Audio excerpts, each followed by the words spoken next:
I love that. I love that. So good. Yeah, so I mean, I'm sure you must have heard of Nina Simone. She kind of also had a classical background, but I don't know how easy it was for her to really unfold in the classical scene so much. But she definitely had some kind of education in that direction, yes? Yeah, I think so too. But also the church, I think I remember. And I guess there's lots of ways that, lead us to where we want to go.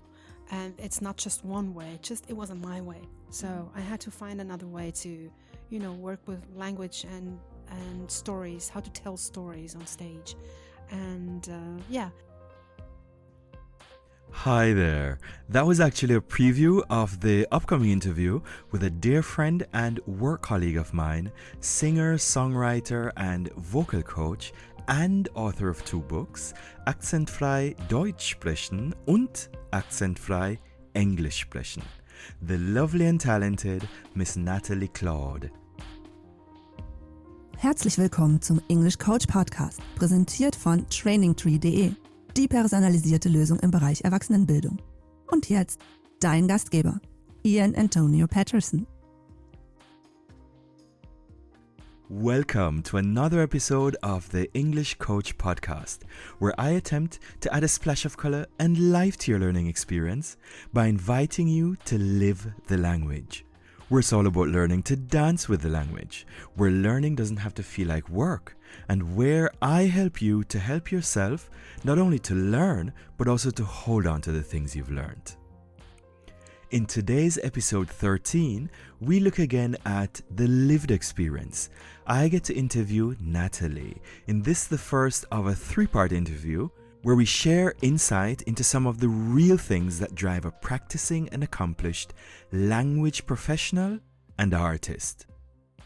We talk about choices, challenges, disappointments, and successes, the real things of influence that affected her whole learning experience, her relationship with the English language, and some of the things that have helped her to get to this point where she can, herself, take the stage in confidence and perform competently in her chosen fields. These things have led to her writing 2 books that I would gladly recommend to anyone learning English or German as a second language. So be sure to check out parts 2 and 3 of this interview. You might just find something that can work for you. Nathalie, it is so fantastic to have you here today. Well, for you to have me here in your studio, this fantastic place. Well, thank you for coming, for having me. Of course. Now, as we discussed in our meeting sometime last week, I think it was, I would like to actually talk to you about 3 things. The first, or the 3 topics that I had in mind were, first of all, your lived experience with the English language. The second is this book that you've done. I'm very impressed with it. It's entitled Akzentfrei Englisch sprechen. And I actually saw this book. I think it was on Facebook. You might have published it a few months back. And I was very impressed. I was actually lost for words when I saw it. And that would be our second topic for today. I'm very interested to know what this is about. The third topic that I had in mind was, a little about, again, your lived experience as an artist, as a singer. I'm very interested in that. Okay. So hit me. All right. Speaking of the lived experience, we had quite a nice little talk today while I was setting up, and you told me some wonderful stories, continuations, I would say. These stories of your experience with the language, more from an artistic point of view, in terms of your experience in the States. We can start with that. What really got me excited was when you said that you actually got close to Bobby McFerrin. You said that to me. Well, yeah, coming from a little country in Europe, like Switzerland, it was like something. It was pretty hard for me to find a good teacher, and I went through a lot of teachers in Switzerland. And I always had issues with high notes, and I didn't really know what was going on. And so I wanted to have a teacher that can freely access his voice 360 degrees. It was like I wanted somebody that is really free vocally. And at the time, Bobby McFerrin to me was like the one that I thought could help me. And I had a boyfriend who got a PhD in Berkeley, and we moved to the States, and I wanted to just meet Bobby McFerrin, take lessons from him. That's how it all started. Yeah, Bobby McFerrin. The thing is with this guy, I think most people who know of the great man would probably remember his song "Don't Worry, Be Happy." Exactly. Yeah, and if my memory serves me correctly, he did that. It was like a cappella, and all the sounds were produced by him. No. Absolutely. And basically, the story goes that he met musicians, jazz musicians, and they were like, "Oh, those pop musicians, they make such much money, and they're in the charts, and jazz is never gonna make it into the charts." And he said, "It's really easy to write a song like that. I'm just gonna do exactly that. I'm gonna write a song that's gonna be in the charts," and he did it. Yeah. And everybody knows that song. Everybody knows that song. I mean, I also sometimes, I don't know. It's if I hear it, then it kind of becomes, what do you call it? I think you call it Ohrwurm. Yeah. Ohrwurm auf Deutsch. Ohrwurm, yeah. Yeah, yeah. It just sticks in my head, and I end up singing it for the whole day. Exactly. Right. But tell me a little more about Bobby, though. I mean, this is not really about Bobby today, but why was he so important to you? Why were you so inspired by him? Well, at the time in Switzerland, it was, the options of good teachers were sort of limited, or especially for what I wanted, because I started up singing opera, and I had a huge issue already in the first lesson because I thought it's just so limiting. I want to have the freedom to express myself in any way vocally. And so that's why I realized opera is never going to cut it for me. And so then I moved to jazz because I was listening to jazz since I was a little child. My father gave me 2 tapes when I was 6, one with Ella Fitzgerald and some big band tracks. And I fell in love with the music. And so I kind of grew up with jazz. And I felt like, okay, then so classical is not going to be it. At the time, people told me you have to start with classical music. That's a good foundation, and then you can move on. But, we know now that that's not really the case. And actually, lots of singers that started musically, with opera or classical training, they sort of had kept that sound forever. And you hear the difference if somebody had classical training and then does something else, because it always sort of sounds classical. And so I wanted not that. I wanted something free. And Bobby McFerrin at the time was just like, to me, one of the most incredible artists. And he was in San Francisco. So I thought, I need a good teacher. I want to, work with a American person that grew up with the music that I love. And I want to use the time when I'm in San Francisco to just take lessons. And yeah, so that was the plan. Yeah, the idea of classic and so on. I'm not a musician, not in the least. I think I am able to say what's good. I know what moves me. I'm interested in dance photography. I'm interested in seeing what music does to people, so to speak. Yeah. But I'm not really a musician. I appreciate you as a singer, and I have the greatest respect. A friend of mine, however, speaking of classical, he was on the beach once. I don't remember when exactly it was or where it was, but he said to me that he saw this woman on the beach, and he went up and said, "Hello, Nina Simone, right?" And Nina turned around and said, "Hello, should I know you?" I love that. So good. Yeah, so I mean, I'm sure you must have heard of Nina Simone. She kind of also had a classical background, but I don't know how easy it was for her to really unfold in the classical scene so much. But she definitely had some kind of education in that direction, yes? Yeah, I think so too. But also the church, I think I remember. And I guess there's lots of ways that, lead us to where we want to go.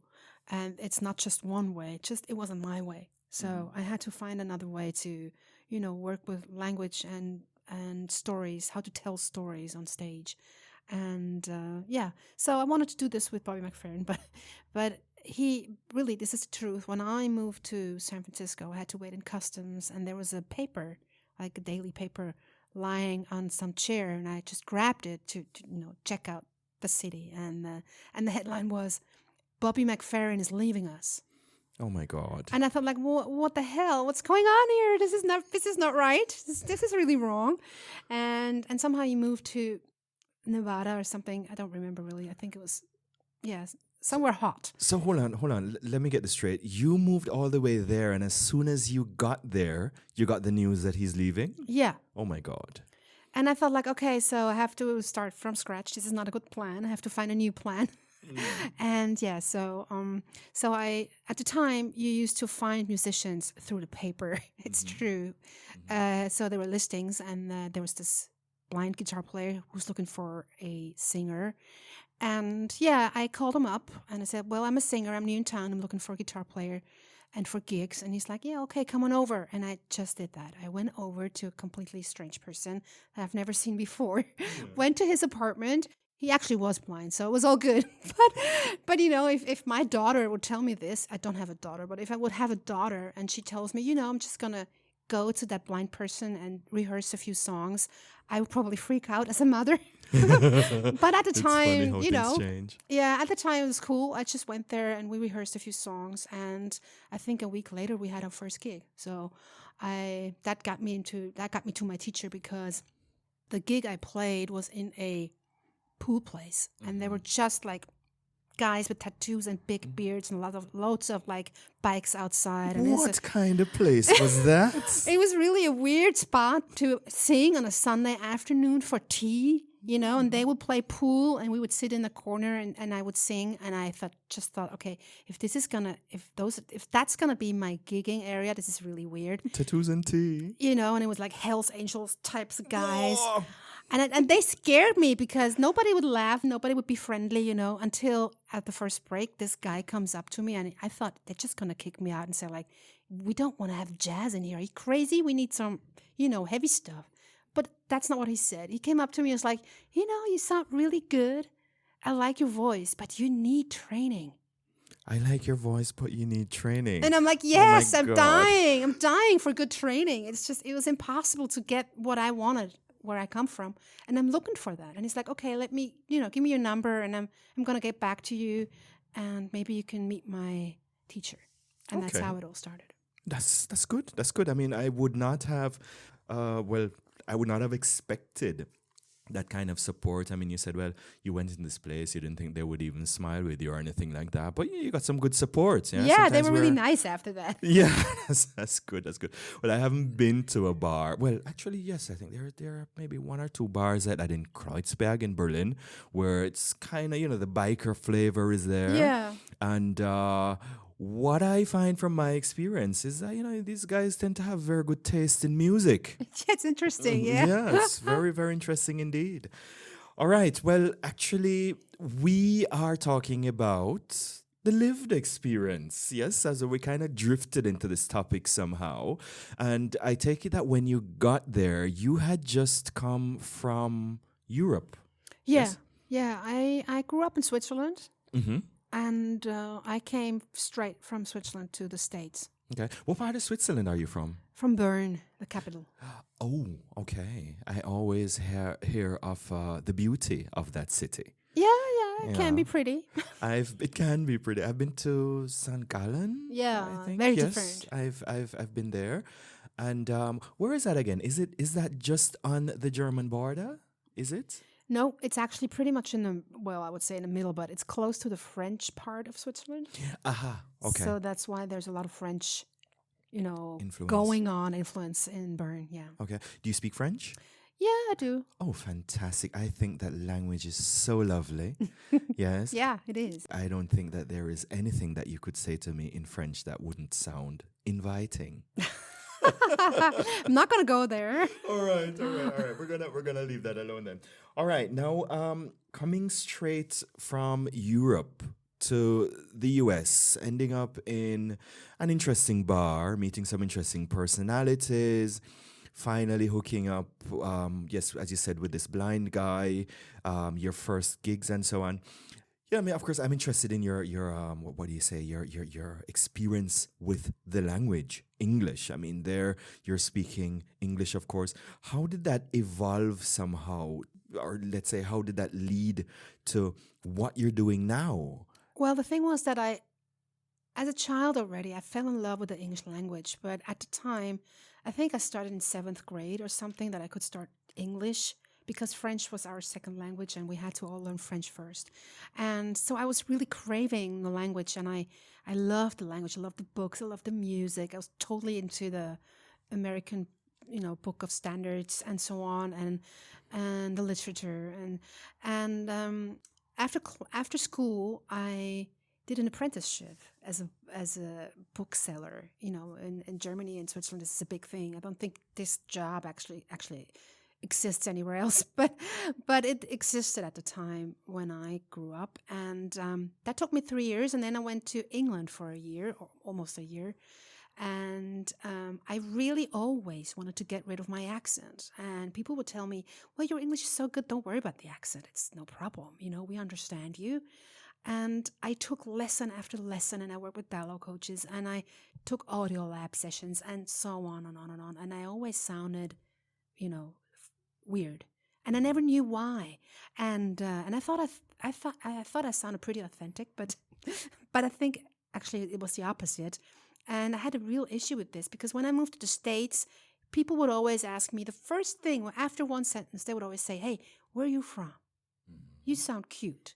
Okay, cute. Yeah, and I that word. didn't like cute at the time that much because I had a lot of, people were thinking that the idea of me being a singer is crazy. You cannot be a jazz singer coming from Switzerland, or you cannot live off the music. It's impossible. Or musicians don't earn money. That's just a hobby. And I would get a lot of, negative feedback from the people. Not when I was on stage and people would see me, I always got positive feedback, but the people talking about what I did, and they always worried about me, and my family thought it was a bad idea, and so on. So in the States, things changed totally. Somehow, first of all, I realized I didn't understand them. Mm-hmm. I had a huge problem understanding them, and I always had to ask them if they could slow down because I just wouldn't get it because it was so fast. Mm-hmm. And I never knew that actually the language or the pronunciation of the language was the big issue I had with singing. So I had a pretty good voice, and I was doing pretty well in Switzerland with my singing, but I always had coughing attacks on stage. I would never know why. And I would go from teacher to teacher, and they always said, well, somehow you're tight, but we don't know what you do. And I would go from teacher to teacher, and they never were able to tell me what it was. And so then I came to the States, and I sang in that bar, and this guy came to me and asked me if I wanted to join him for a lesson with his teacher. And I just grabbed that opportunity because in my head, I just really wanted to blend in and not be asked where you're from.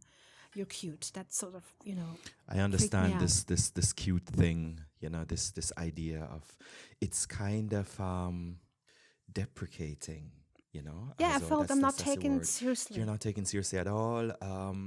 And that's a whole new topic for a whole new day. I mean, I've also been called cute, and I accept sometimes the compliment, but I tend to give it back in a polite way and try to move on to the seriousness of what it is I'm trying to do. Yes. But I definitely understand what you are saying. Now, we're actually talking about the lived experience, which, naturally we are moving slowly into what it is you're doing now, which is not only working as a stage performer or voice coach or all these wonderful things that you do with your voice, but it seems as if we're kind of tending towards your book, your lovely book, right? Because again, coming to the topic, it says here, akzentfrei English sprechen, right? Yeah.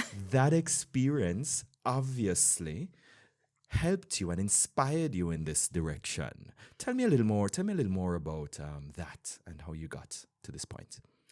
Well, when this guy asked me to join him for a lesson, I didn't know who that was. Judy Davis at the time was one of the biggest names on the West Coast. And she was pretty, aged. She's pretty old when I got to see her. And well, this is another long story to tell you how I got there. But Oh, please. yeah, well, I tried to make it really short. He took me to a class and I sat in the front and I sort of, sang along a little bit and tried to take part in the lesson. And after class, I just asked the person in front at the front desk if I could join the next class. And he would say, well, the next class is fully booked. And the next class after that is probably going to be in a year, half a year. We don't know. We never know. And well, I said, well, that's a problem for me because I really need training and I need to know what I have to do to get into that class. And he's like, well, you have to record a tape. You have to send a bio. You have to sort of pitch yourself and explain why we should choose you because everybody wants this class and we can only take in about 40 people.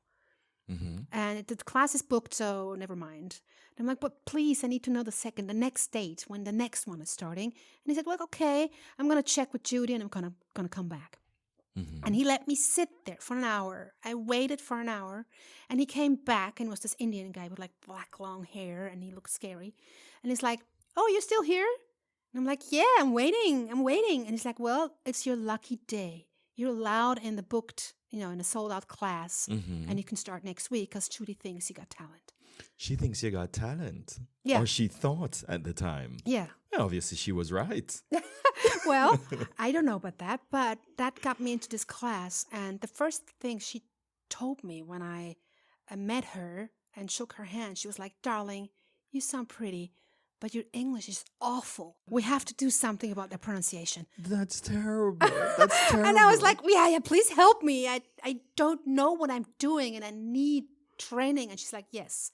And so the training with her was in that way the basis of everything I do because she made us talk through our songs for the first year. We weren't allowed to sing the songs in class. We had to speak them like an actor would do as a monologue, and we had to go through the pronunciation, and we had to make sure every sound was there and it was 100% pronounced with a full voice.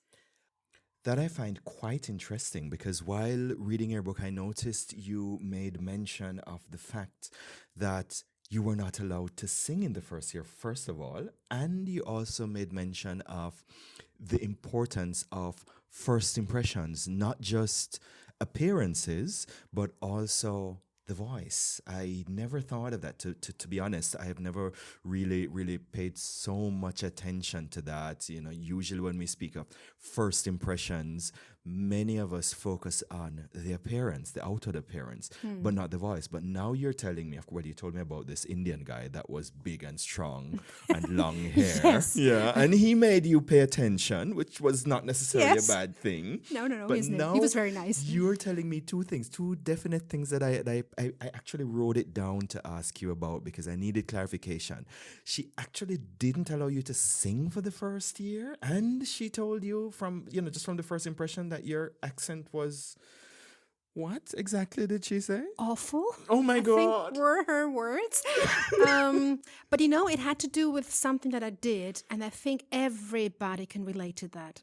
At least even the natives, because I studied only with natives. I was the only European student in that school forever, ever. Mm-hmm. And she only took me on because she thought I had talent.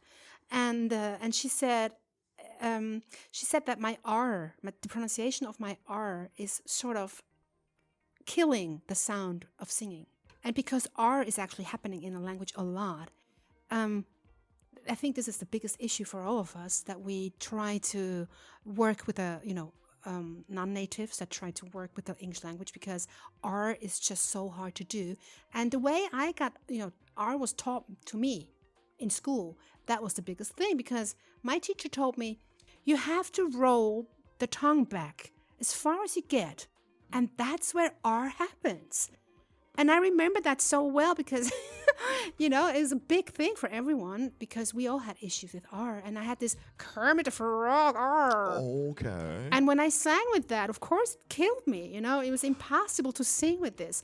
And I think everyone knows this problem. We all have that, you know. My R is pretty defined, I think. No, I you're would just say. fine. I say things like door and well, I was. You're perfect. I like to. No. Yeah, okay. But I don't mean you. I don't mean leave you. I mean the non-natives. You know, we all fight with the R. Yeah. And I think that was the biggest thing for singing because every high note with an R killed me. And I tried to be, you know, I tried to pronounce everything correctly. So I did I was over eager. And that sort of just killed my singing voice. It was just impossible to sing like that. And that's why it wasn't just me. We all had to go through that training. And the natives as well, because they did other things that I didn't do maybe. And we all had to just clean up our language. And of course we sang every day, but in class and the exercises we did for the class for 25 songs, they were all spoken. Yeah. I find that really interesting, you know.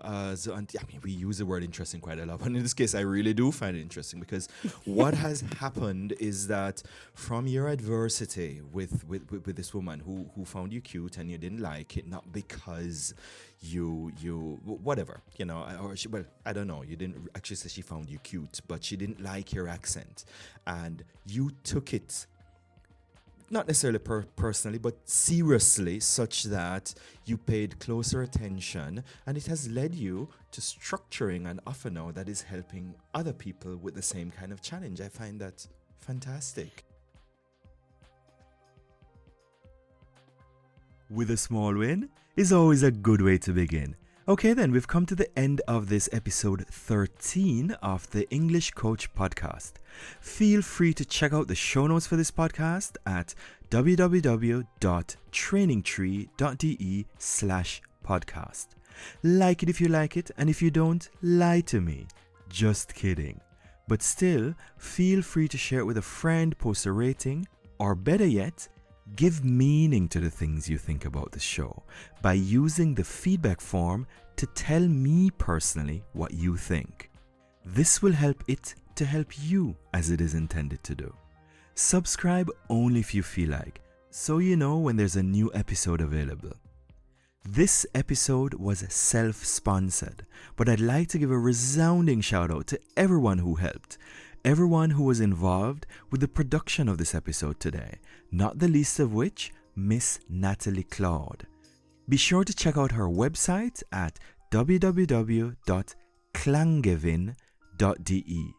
There'll also be a link in the show notes. Thanks for listening. Looking forward to hearing from you, and bye for now.